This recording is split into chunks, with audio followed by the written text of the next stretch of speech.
2, 1. We are live. Hello, Facebook, and hello, YouTube. My name is Sean. I am a returning citizen here at Wings for Life International. This is Wings Weekend Review. We got a great show today. We have our co-founder and Edenfield Sweet. We have a special birthday today. Mary, 75 years old, guys. We're going to sing her happy birthday. We have Raymond Bombo from Liberia. He's the director of the Liberian Wings for Life in Africa. And a special guest, Deborah Orler, will be appearing shortly. And I have a news clip to show you about her. She's done her time in prison. She's been out about 15 years. She's saving lives. She's helping homeless. She's like a miracle. And you'll see the news clip. And then you get to meet her personally. First, I'm going to give you Ann Edenfield Sweet, who started this whole thing. Well, this is Wings Weekend Review. Oh, I better look at the camera. So here we are. And so I've got Mary with us. So the big news this week was the most incredible gift of all. So Mary, tell us about the gift that you made to Wings. Okay, well, a friend of mine passed away last December, right before Christmas, and she had money that she wanted to give to people who were important in her life, and there was 3 of us, and so we got a third of the money. And so I was thinking about the best way to recognize her would be to donate it to Wings for Life in Africa so that they could get the roof on their building and their wall up so that they could start their business. So yeah, what a gift. So Mary is giving basically $11,000. We'll see what the costs are to be able to get that money over to Liberia. But that's, Mary, that's the amount of money that was needed. They needed $13,000, $2,000 had come in donations. They needed $11,000, and here you are. I mean, talk about an answer to prayer. And Elvira was a dear, sweet, precious lady. She came to Wings occasionally. She helped us. She donated things. I knew her. She came into our office.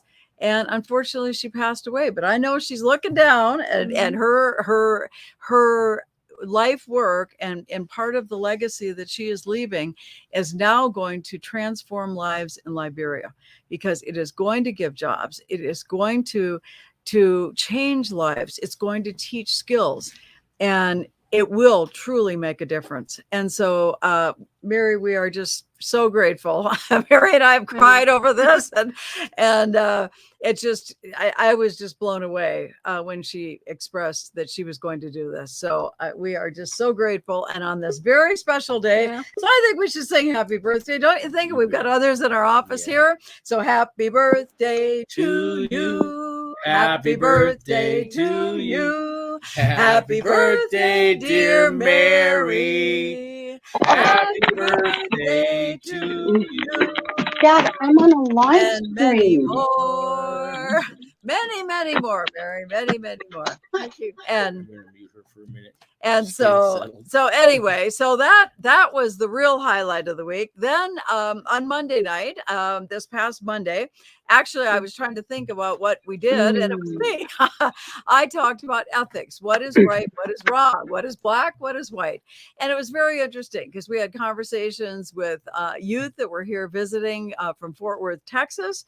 And it was fun to hear the youth and get their ideas and the returning citizens, and just the combination was very healthy and very good.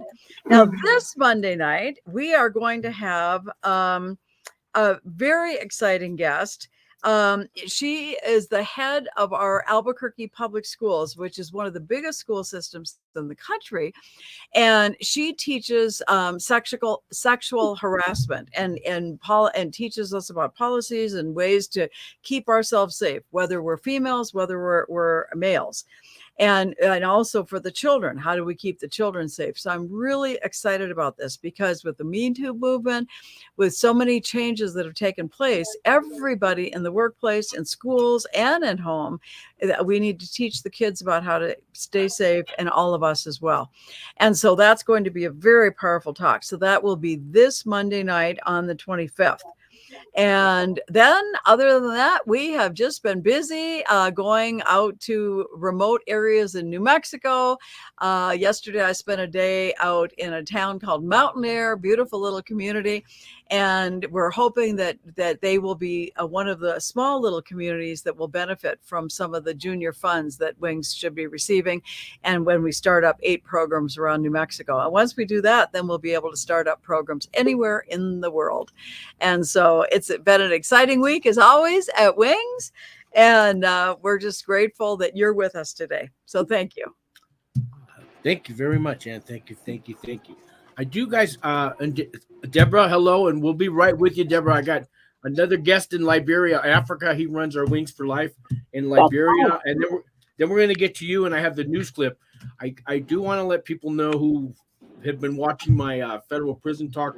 I've been doing a show about a horse called Foxy that is on a ranch here outside of Albuquerque. You know, Win Simon. So, yeah. Okay, so one of his horses, 24 years old, needed surgery, $6,000. Oh my! So I was trying to help raise some money, and unfortunately, guys, he called me yesterday morning. Foxy she didn't make it. She lasted 3 days waiting for surgery, and she didn't make it. Yes, team. So, but Win, thanks you all for your prayers, people, and we know that Foxy's in a good place. Because I do believe animals go to heaven too. So Win wants to thank each and every one of you for praying and calling and going to the website. Thank you for your support. And now let's go to Liberia, Africa, where we have Raymond Bombo, who is our director over there. Raymond, tell us what's going on in Africa, and then we'll get to you, Deborah.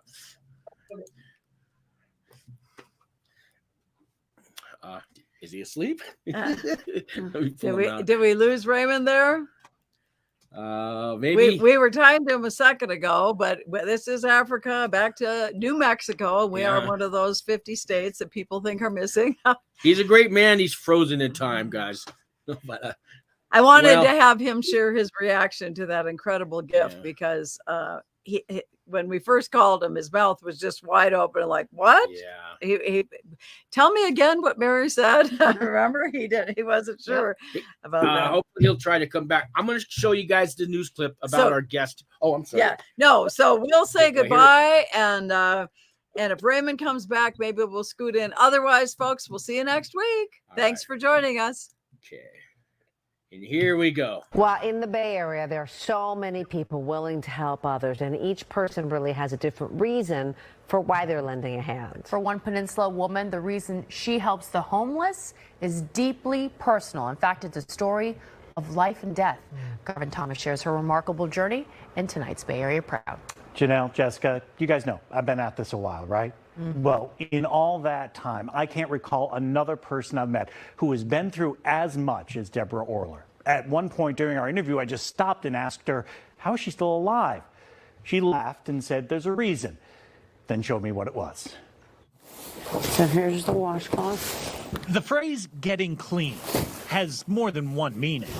There is, of course, what folks will do with the soaps, socks, and shampoo that Deborah Orler and her team are putting into bags to hand out to those living on the streets. So 50 and 40, that's 90. Now, just why Deborah has spent her Saturdays for the past 10 years doing this? Well, that has everything to do with the other kind of getting clean. Recovery. Recovery changes your life. Deborah smoked her first joint when she was just 8 years old. What followed were decades of addiction and abuse, of time spent in foster care and prison cells. Deborah was well into her 40s by the time she finally broke the cycle. These hygiene kits, her way of making up for lost years. This is what we're put on this earth to do. We're not put here to take. We're put here to give. It was, Deborah says, a second chance at life, but not, it turns out, her last. On this day, she's planning to hand out hundreds of sleeping bags. Once again, coming back from hard times. I was on life support a year ago, and I almost didn't make it. And so, you know, this is my way of saying thank you to God for everything he's done and still doing. Deborah, you see, has had a lifelong heart condition. One that required a transplant a couple of years ago. Did you guys want a sleeping bag? Once back on her feet, Deborah redoubled her efforts to help others. Did you get one? Not yet. Not slowing down, There you go. even as that new heart is showing signs of rejection. I don't want to say I was born to lose, but I've had a lot of hard knocks. The minute I bring... Deborah is able to laugh because she feels she's living on time she didn't earn. It's time God granted her. And while she doesn't know how much more of it she has left, You're welcome. she does know exactly how she wants to spend it. Why did you choose a 55-year-old woman that has messed up so much and has done so many things that were unworthy of a new heart? Hello. He knew that I was going to go and give back and that I was going to use it for exactly what he gave it for me for. Just to give you one more indication of how dedicated Deborah is to what she's doing, she won a community service award that came with $15,000 for her. Now, even facing her medical challenges, she's decided not to use it for herself. It's Of course. the money she used to buy those sleeping bags. That's incredible. Remarkable. She is such an incredible person. Thank you, Garvin. And there you guys go. Let's get Deborah on here. There she is. Deborah, can you hear me? I can. Yeah, thank you so much. And Deborah has a few other news clips on, if you Google her name, and maybe I could pull another one up she wanted me to show you. She just won the Jefferson Award. Is that correct? Yes, March 9th on my birthday. On your birthday. Wow. So that's just great. And guys, I know Deborah personally. I've known maybe 10 years, 8 years. Yeah. Deborah knew me when I went to prison, guys. Her and a good friend of her, James, have saved all my letters. And they showed me when I got out, and they got to help me when I got out of prison, and stay clean and sober and do the right thing and go forward. And here she is today, doing remarkable things. Deborah, maybe you could tell people a little bit about you and Right from a picture of you with your guitar. Is that it? That's a picture of you with your guitar in a card that you sent us. We're not hearing you. We missed that. I said that was a picture of you with your guitar. Oh, in prison. Yes. That's what happened in that picture. I was looking for that. You sent it to us. I sent it to you. That's why I haven't been able to find it. All right, I want a copy of that. That's great. That's great that you guys have that up there. So, Deborah, why don't you tell everybody a little bit about yourself? And I know you did some time in prison. That was a long time ago. You totally turned your life around since then. But, people always want to hear what prison's like for women. We don't have to go into detail, but let them know who you are and what you're doing today and about your Hearts for Humanity. So basically, it looks a little something like this. I was born to two addict parents. I'll be brief with it, which led me to a life of the disease of addiction. I also picked up a nasty little habit called shoplifting. And those two paired together got me my very first prison stint.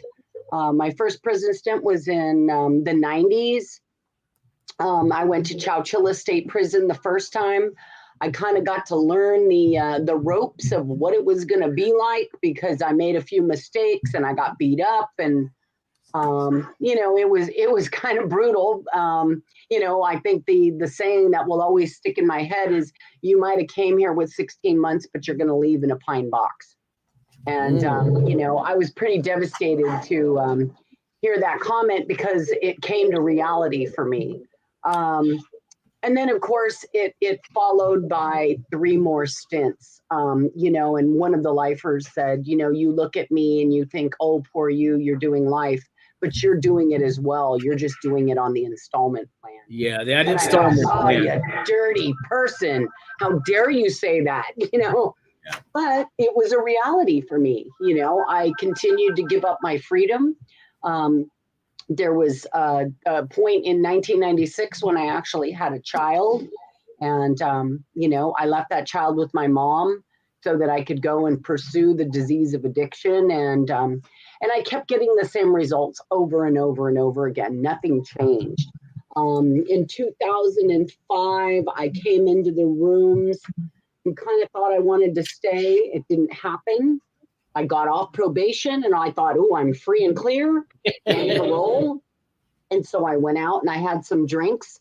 And when I have drinks, it usually leads to something else. Yeah. And after, doing that for a couple of months, I got in trouble again. And I went into a program called Bridges, which is where they put an ankle monitor on you and you are there every single day and they drug test you and I know the program every day. Yeah. So then, I actually had done really good and I made it to second phase in that program. And then all of a sudden, it came down to where there was a guy in the program that, I found a liking to, and we ended up dating. And the guy, started using, so I started using. And when I tested dirty, my probation officer said to me, well, I don't know why, but you're coming up positive for cocaine. And I was like, oh, I don't know. Maybe something I ate, it's not, I didn't do it. Right. I don't want to get in trouble. Of course said, not. well, I'll tell you what, we'll send it out to the lab and we'll see when it comes back. Well, the lab only takes a couple of days and it was a Friday. And I thought, well, at least I have the weekend. Yeah. So I partied my ears off all weekend. And come Monday morning when I went in, they said, Deborah, you are dirty. It is positive for cocaine. And, normally every other person that's ever gone through this program, we put them in jail. But you were going to do something different. And I thought, really? oh, goody. Goody. I'm so special. what I want you to do is, I know that you're very involved in the rooms of recovery, and I want you to bring in speakers for the other people. So I started bringing in speakers into the meeting. Into the program. Every Friday, there would be an afternoon speaker. And, I did pretty good for a little while. And then, my final relapse almost cost me my life. I had a couple seizures like within a week of each other. That was your bottom, I'm guessing, right? That was my bottom. When the first seizure, I thought, oh, that's my bottom, but little did I know there was a basement. Right. So I ended up getting out. And when I had the first seizure, I had some cocaine in my bra. And so when I came home, it was on the floor. And I thought, oh, goody, not, oh, my God, I need to get rid of this. No, it was, oh, goody. And the minute that I did it, I had another seizure. And then I thought, what? So in the rooms of recovery, there's a saying that says jails, institutions, and death. Oh, my. And, I had already been to jail multiple times. I had already been to institutions, prison, and I was knocking on death's door. And so I went over to my mother's apartment, which one of the things is after the first seizure, my mother had gotten intoxicated and came over to my apartment and beat me up. And, my son had to call 911. So this is called children caught in the crossfire, right? Oh, right. Children caught in the crossfire. Yeah. So I, when I came home, when I went to my mom's house, there was a little bit of bad blood going on. I didn't really want to go there, but I wanted to save my life. I did not want to remain in the life that I had been living currently. So I, because I knew if I stayed home, all the old friends would come by, they'd be calling me. So I just wanted to get rid of my phone and start over. And so I stayed at my parents' house for a couple of weeks until I felt a little more stable and foundationed. And, and then I actually ended up moving from San Bruno, where I was currently living, and going in and going over to San Mateo, where I made a new fellowship, started going to church. When I first started going to church, I started because there was a meeting there called Higher Power. Oh, yeah. I loved that meeting, and I used to go there every Friday night. And then there was a gentleman there named Steve Orell, who has since passed away, God rest his soul. And he said, we have church on Sundays in that building right across the hall. And I was like, oh, okay. So I started going to church, but I didn't go because I was trying to get saved. I went because I was trying to save the relationship I was in. So you weren't trying to find God, you were trying to find Steve or somebody, right? Yeah. I was trying, yeah. So I went over there and I started going to church. And then as I got to hear the bulletins, they said, we do something once a month called the Bags of Love. And Bags of Love is where they make 150 bag lunches at the church and they take them to San Francisco's Tenderloin and pass them out. And I really liked it. And then we had another weekend where they said, we're going to be serving all weekend. It's called Love Works. And so we went out into the community and we painted boys and girls centers, and we did her, what was that called? Habitat for Humanity. We built like mini houses. We did a bunch of stuff in the community. And one of the things was going to the Tenderloin again. And I went, and, you know, for some reason, I think because of my disease of addiction, I was called, right? My higher power called me. Can you tell people what the Tenderloin is? There's a lot of people watching that don't live in California or San Francisco. Oh yeah, don't go there. No, it's it's an area. It's a quite a big, large area of 6th Street and around that has a lot of addicts. It's where they tend to gravitate to, and unfortunately, it's riddled with drugs. It's riddled with addiction. It's where people go to get lost. I'd say it's 20 blocks by 20 blocks of homeless tents and feces and hypodermic needles. Pretty much, is that the Tenderloin? Yes, that's the Tenderloin. Yeah. And, you know, I have multiple pictures. I don't post those on my website because, you know, people don't want to see that. They don't want to see the reality of what's going on, but that's what's really going on. And it's still like that. You know, I spent my morning this morning loading up my Ford Expedition with all these clothes and hygiene bags. And I drove to San Francisco to the Tenderloin at 8 o'clock this morning. And, you know, that was my Friday. That son that I talked about that got caught in the crossfire, him and I are very good friends these days. And, you know, I've rekindled and rebuilt that relationship over time. Oh, yeah, not to meet your son. And you know, I've personally seen Deborah go on Saturdays and Sundays, different days, and hand out sleeping bags and socks and lunches and food and guys. And this lady is a miracle, a wonder. Because I've known you personally. So, and then we got to see on the news clip. So how long, you've been out of prison, 15 years now? It's been 15 years. And so, but in doing this, in the time that I have turned my life around, you know, I was born with a heart condition. And, yeah, I want to get to that. You know, I went in 2019 and I had a heart transplant with a lot of complications. Right. I was on dialysis. I got CMV. I got nocardia. I had COVID in 2020 before it even hit the pandemic time. Right. And then, you know, then I went in for a simple, they wanted to look at a scrape on my ankle. And they said, you know, your white blood cell count is low. And, you know, prior to this, let me back up a little bit. The gentleman that I work for had said to me, hey, what is it that you want to do? I said, you know, I've been watching this inspirational speaker. His name is Brendan Bouchard, and he's really great. And I had read one of his books called The Golden Ticket. And so I went to the seminar in San Diego, and something came into my mind that I wanted to, at some point in my life, start a nonprofit. So I went in and I had a heart transplant in 2019, all these complications. I went in for a scrape on my ankle and I ended up on life support. And I was on life support for a month. And there was several times during that month that the doctors called my parents and said, you might want to come and say your goodbyes because it's not looking good and she's taking a turn for the worst. I don't know if I ever got to tell you this, but I was in prison when you were in surgery. I had 20 guys praying for you on a daily basis. They must have been doing a great job because I came out of that coma or whatever it was, the life support. And when I woke up, it was the day before my birthday. And, you know, so when I got back on my feet, which took me another 6 months because I couldn't walk and I was in a diaper.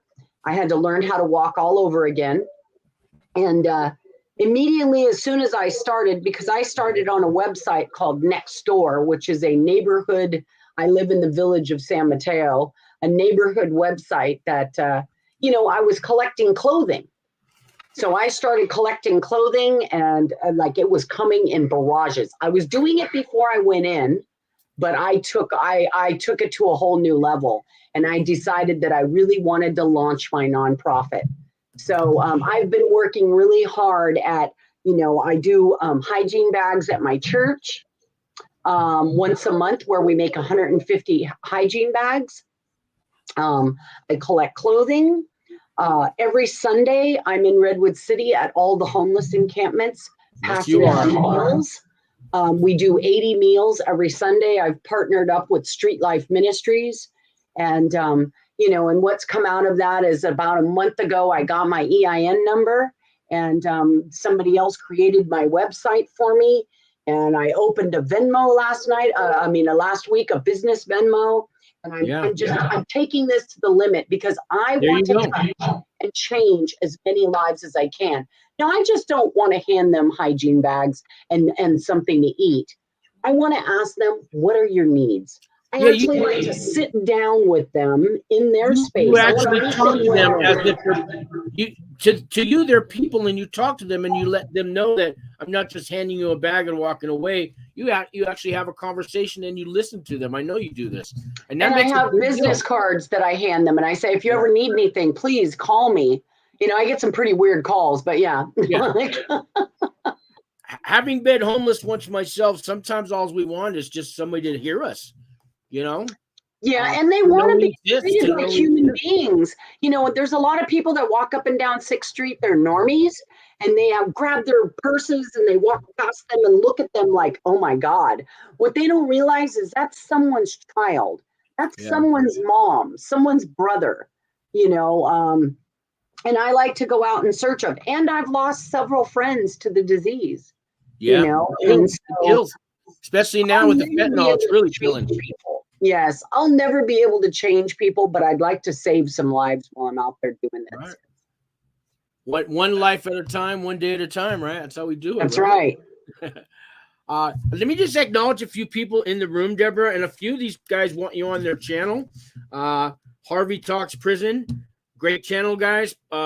29 years in Missouri State Prison, and Harvey's turning his life around, trying to help others. Genghis Oyster Sauce, he's another gentleman who's been to prison, turned his life around, has a channel helping people. TJ, who I've kind of helped when he was on his pretrial, and TJ's on his way into probation now, and he got a second chance. And Sean Whalen from Ireland, a lot of these people here, and they'll be calling you. I know Harvey wants you to come on his show soon, Deborah, and you got a fan club going.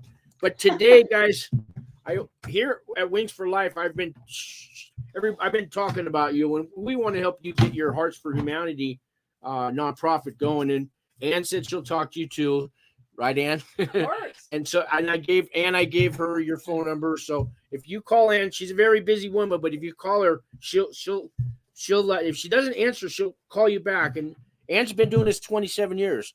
So tell her to call me over the weekend. Ann says call her over the weekend. Okay. Okay. And you guys, my son's getting married tomorrow, but I will squeeze it in. Do it tomorrow.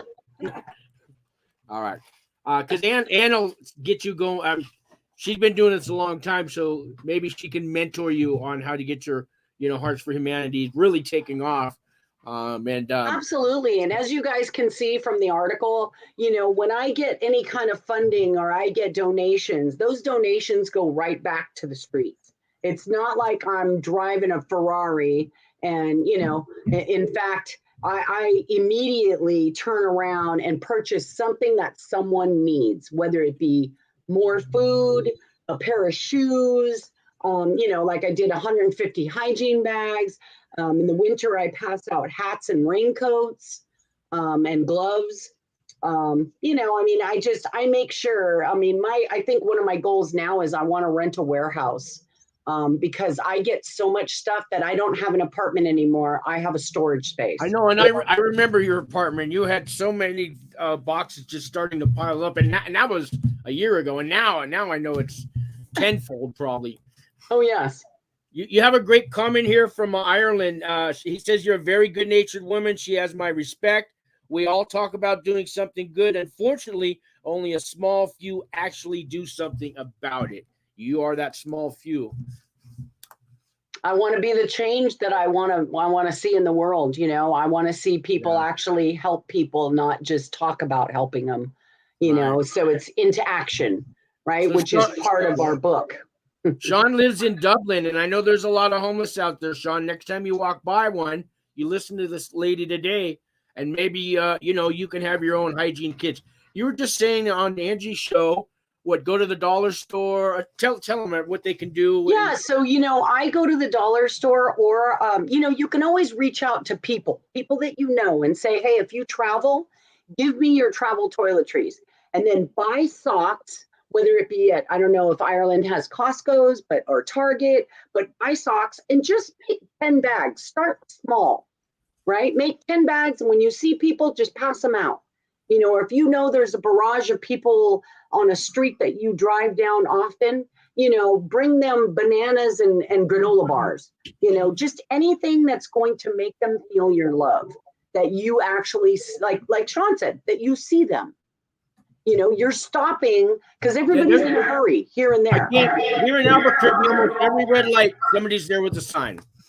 Yeah, and that's why, and I don't like to give people money. That's why I give them hygiene or a snack. Oh, come here and say that. Mary has something to add to this too. I don't know if you met Mary. She's 75 years today, Deborah. She's our biggest volunteer. She doesn't take a paycheck. I don't know if I like that. She runs this place. If we lost Mary, I don't know, but Mary had. She's not gonna lose. Okay, so I see homeless people coming to work here, and the important thing is to make them feel like they're human. Ask their name, you know, tell them your name, ask their name, and that makes them a person. And so, my friend's name is what is it? Now I'm forgetting it because I'm over here. It's not Margaret. It's anyway. I know her name, but right now she's not there. I guess they have them out of the heat right now. Yeah, it's like 105 degrees out here a lot of days. I don't know how they survive in Albuquerque being homeless, but they are. Oh, that's too bad. Buy some cooling towels. Maybe possibly give them a bottle of water and a cooling towel. Yeah, they usually with their dollars get like drinks from the gasoline stations nearby. Okay. Yeah, what I usually do is I like go to the dollar store and pick up the peanut butter crackers. You know, there's like 8 to a package. Yeah, anything helps. And like Deborah, you said that's not what they want at the time. They want you to hand them money or something, but later on that night, you said now they can brush their teeth, and you know they have a toothbrush and a bottle of water, and they can brush their teeth, and you know maybe put some clean socks on it. They might not appreciate it when you hand it to them at that freeway ramp, but later on, they're going to be grateful. Oh, definitely. You know, and it's all like very common stuff, right? I usually put in mine a pair of socks, a washcloth, a bar of soap, a toothbrush, a toothpaste, a razor, a shaving cream, a pack of tissue, and lotion. And then a mask now, a mask and sanitizer I put in each one. Yeah. But that's all new. Yeah, that's new stuff. Yeah. And sunscreen. Right now, sunscreen. Yeah, and maybe a little bottle of water so they can rinse their mouth after they brush their teeth. If you know the little half bottles, maybe. I don't know. They have them at Costco or actually Smart and Final has these really cute ones. They're Crystal Geyser, but they're like little tiny round ones. They fit perfectly in a Ziploc. Nice. So that's something every one of us can do. And Deborah, here's the deal: when you hand somebody that bag, how does that make us feel, Deborah? You know, it makes me feel amazing. It makes my heart pitter patter because you know, like I said, I want to be the change that I want to see. So if I'm doing something, because a lot of people will complain, the homeless are this, they do that, they make a mess, they collect stuff. Okay, we can complain about things in the world, or we can try and be a part of the solution. There you go. And so that's why I give them something to eat. You know, not this Sunday, but next Sunday, I'll be partnering again with Street Life Ministries to go out and we're going to pass out a meal, and inside that bag, which is like a grocery bag, we'll have a hygiene bag in there that'll have socks. One of the biggest things they really need is socks. I don't know about you, but I change I wear flip-flops right now, but change my socks every day. Yeah. Then that way they don't get athlete's foot or whatever else that comes about. Yeah, you're right there. You're right there. An athlete's foot, they do get jungle rot and all that kind of stuff. So everybody listening, also anybody that's listening. So her website's on the screen here. I have it in the description of the video if you want to watch it later. But it's heartsforhumanity.info. Her phone number's there, and if you guys can help Deborah out in any way you can, give her a call. Go to the website. If you have $5, that can make a difference. Help Deborah get this Hearts for Humanity off and go. She's already been doing this for 10 years, guys. So you've seen the news clip, and I wasn't able to find that other news clip, Deborah, but maybe I'll run it later. I can edit it into this video, and I'll put it at the end for everybody to watch. If you look up March 9th, Jefferson Award winner, it'll come up. I could probably do that right now. I'm afraid I'll lose the whole channel if I do that. So I'm getting there as far as tech savvy, but when I do it in the middle of a live show, because I have your new clip ready, but I made this mistake before, and then everything goes. So I don't want to do that anymore. Okay. I'm 58 years old, and I'm still learning how to do it. Hey, you're doing good. You're doing a lot better than me. Okay. Yeah. Next to her, I feel so young. Thank you, Mary.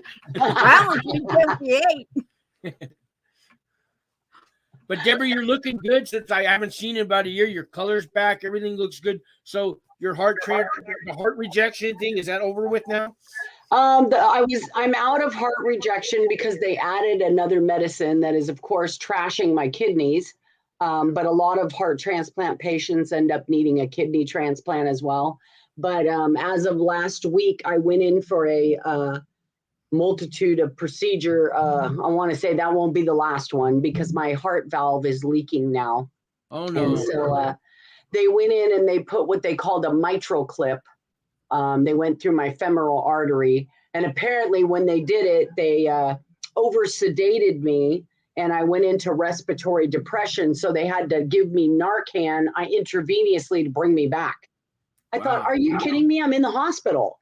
I don't live like that anymore. Well, Deborah, on Tuesdays, we have our staff meeting. We do prayers for people. Me and Mary go to a rosary prayer meeting every Wednesday. So we're gonna pray for you again. Oh, good. Please do, because they told me the other valve is leaking. So, which the tricuspid was the mitral valve. Now it's the tricuspid valve, which, I have a really wonderful higher power, and he has a plan for my life. And that plan is to go out and serve, right? And I can't serve if I'm laying flat. No, right? you still got work to do on my feet. Yeah, you still got work to do. God's not through with you. He's just giving you little wake up reminders. That's all this is. He's telling me slow down. No laying down on the job, though. Yeah. I know. I hated it. Last week they kept me in the hospital overnight, and it was driving me nuts.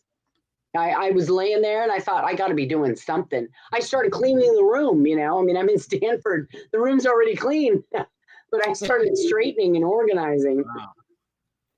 And maybe you could tell anybody that's looking for sober living, because you're still doing the Action Housing thing, right? I am. I run Action Housing. We have 5 houses, one in Millbrae, one in San Mateo, one in Redwood City. That's more harm reduction.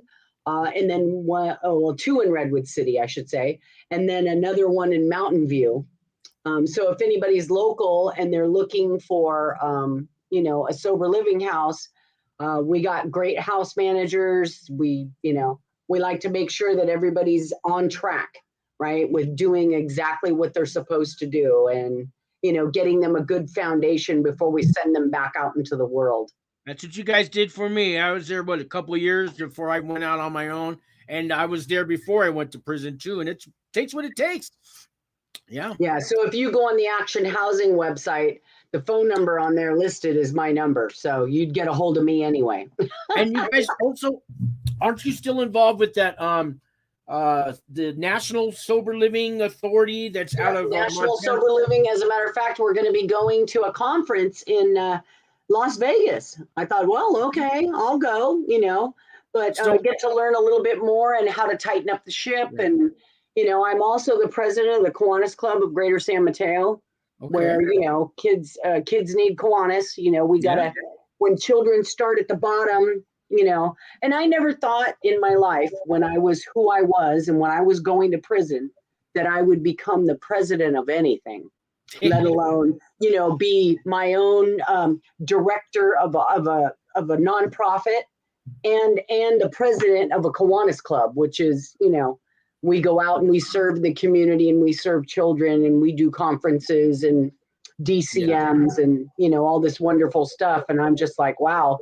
And actually I was president the year before, 3 years ago, and they asked me to come back because they really liked the change that they saw and the fact that I'm a go-getter, right? My nickname is the Hammer because I go That's out right. and I do things. That's right. Come a long way, baby, as they say. That's right. Are you always looking for volunteers? Always. I actually just signed up on a website called volunteermatch.com. It's like I guess it's a local site, but you have to be signed up. And, I was waiting on the approval forms from them. They said it takes a couple days. But, I'm trying to, make this work. And in order to do that, it takes more than just me. I've been doing this since I've been back on my feet, which was 2020, September of 2020 is when I started right back in. And now we're at 2022, almost in September. So 2 years straight plugging away at this every Sunday, doing 80 meals, which means I don't just walk up to one place and hand out meals. I drive around 3.5 hours around Redwood City to all the different homeless encampments. That's nice. I did that when I was at the Oakland Off the Street Ministries that at their sober living on Friday nights. We did that too. We got in a van. We went to all the homeless camps. It took us 4 hours or something. We had about 100 lunches and socks, and it's a really good feeling. We're out there and it's raining, it's muddy, it's cold, and we're out there on a Friday night, and and kids come out of those tents too. Little children are homeless. I have a girl that I've been serving. She's 16. Like little children, yes, but there's a 16-year-old and she's been out there for over a year. And I thought, God, if I could only get her off the streets and get her into some teen challenge program or, something that's going to change her life. I know that the only thing, she's always been kind of standoffish with me, but, that son that I talked about, he goes out with me and he serves, whether it be in the Tenderloin or Redwood City. He goes with me once in a while. And I brought him with me 3 weeks ago. And she goes, wow, who's that? And I said, that's my son. And she said, oh, he has beautiful eyes. And, that's the first time she really started to interact. And I thought, whatever it takes to get in. Yeah. Right? Because it's that initial conversation that all of a sudden now we have something in common. You think my son is handsome. Maybe that's, that's a gift right there, because she won't talk to you, but she'll talk to him. And like you said, whatever it takes, initiate that. It takes a village. See, sometimes I won't be able to reach, for whatever reason, people look at certain people and think, oh, I don't want to talk to that person. They have nothing in common with me. But this person, they're my age, they could probably relate to me. Oh, yeah, speak their language. They speak the language, yeah. Yes. Sure. And I had my son go with me to the Tenderloin about a year ago, and there was a gentleman, I asked him if he wanted prayer, and he said, no. He goes, I don't want prayer from you, but I'll take it from him. And he was talking about my son. Yeah. And my son looked at me and goes, Mom, I don't know how to pray. I go, yes, you do. You've been watching me do it for years. And so they held hands, and he prayed over this man, and I cried. It was like the best, most proudest moment of my life. Wow. See, I just love hearing these stories. Yeah. Deborah, I don't know what to say. I mean, every time I watch your newscast, tears come to my eyes, because I watch it every few months. It cheers me up. I think you guys back home there, and James, and Tell James I said hello. James, I've done a few shows. We'll get James on here again. He helps people too. And James, everybody has their own way of helping people, you know? Oh, yes. Yeah. He's a great guy. James, can you come say hello? There we go. To the live stream. They want to say hello to you. Tell him that we got people in Ireland watching him, and John said he there are misses 3 you. channels, James. You know, on Wings for Life, Facebook, Wings for Life, YouTube, the Federal Prison Talk. We got people all over the country looking at you right now. Well, you can't win them all. Very sorry. James has helped save my life several times, guys. He's watched me go to jail, come out, go back, go to prison. He was still there for me. Helped me get clean and sober, guys. So I have nowhere else to go. I'm alive today because of these 2 people here. So, you know, thank you guys. Especially me. At least I made it this far. And now Sean's got his brother too. And now because he's sober, he can help his brother and other people. That's right. My brother came to his first meeting with us last night on our little group we do on Thursdays. And yeah, 9.5 months. I'm proud of him, you know? Yeah, good luck to everybody. Stick close to Sean. Sean's doing it right. We were talking about active housing. Oh, yeah, get in there. I'm going to have you on one of these shows too here, James, again. All right. When you guys are ready for the pain, call me up. So, Deborah, it's getting close to an hour, but let me give you the final words, the message of hope, whatever you want to say to the people. And, you know, go ahead and talk about, you know, your nonprofit and give it out. It's all you. Just like Mary, it's Mary, right? Yes. Is that the lady? Okay. Just like Mary said, meet people right where they're at and treat them like they're human beings. Have a conversation with them. Ask them their name. Ask them their background and their story. Because, you know, sometimes we judge a book by its cover. And it's not always the story that we're actually looking at. We don't know what battle they've been through or what battle they're in at the time. You know, Hearts for Humanity is my plea to go out there and like I said, save lives, right? Change people, show them a little bit of hope, you know, and love. You know, people need love. That's what we thrive on. That's why God made Adam and Eve, right? So that Adam didn't have to be alone. We're not meant to be alone. So when you see someone sitting on a piece of cardboard by themselves, you know, at least say hi. You know, I could use a little alone time. And, you know, I think that's all I have. Just, you know, thank you. And if you're interested, please contact me. My number's on the screen. Hearts for Humanity. You know, you can look me up. If you look up Hearts for Humanity, Redwood City, because for some reason, when you Google it, there's a million different Hearts for Humanity. But if you look up Redwood City, it will have my website, which is actually, I wish I had my shirt on right now, but it's a bunch of hands in the shape of a heart. And obviously I named it because of my heart transplant. Yes, I was selfish. But it is also that I have Hearts for Humanity. Yeah, that heartsforhumanity.info actually, that .info really helps. It eliminates, you know, the 900,000 other channels. Yeah, I had a great team that actually built my website, and there's pictures on there of the people, you know, the nice people that I serve, and you know that makes me happy. You know, it really does. Yeah. Well, all right, Deborah. I want you to have a great weekend, and you'll be in our prayers again. And you're just doing great things. You keep it up, and I hope you get some calls and people helping you out. Please call Ann over the weekend because I know you guys will hit it off. She's gonna be such a great help to help you get this even going further, and you know, and you can talk all that stuff about boards and grants and all that stuff. That I don't know a whole lot about nonprofits, but Ann does. And okay. All right, you still got her number, right? And thank you for allowing me to be on your channel, and you know, for showcasing my Hearts for Humanity, and for asking me my story. You're welcome. And I know Harvey's going to want you on his channel. He already told me. Can I give Harvey your phone number? Can. Okay, I'll do Now that. that anybody that watches your channel has my number because that's my Oh, cell yeah, number. that's right, it is. Yeah, there you go. Hello, McFly. All right. Okay, God bless you. Thanks again, Deborah. Thank you. Bye. Bye.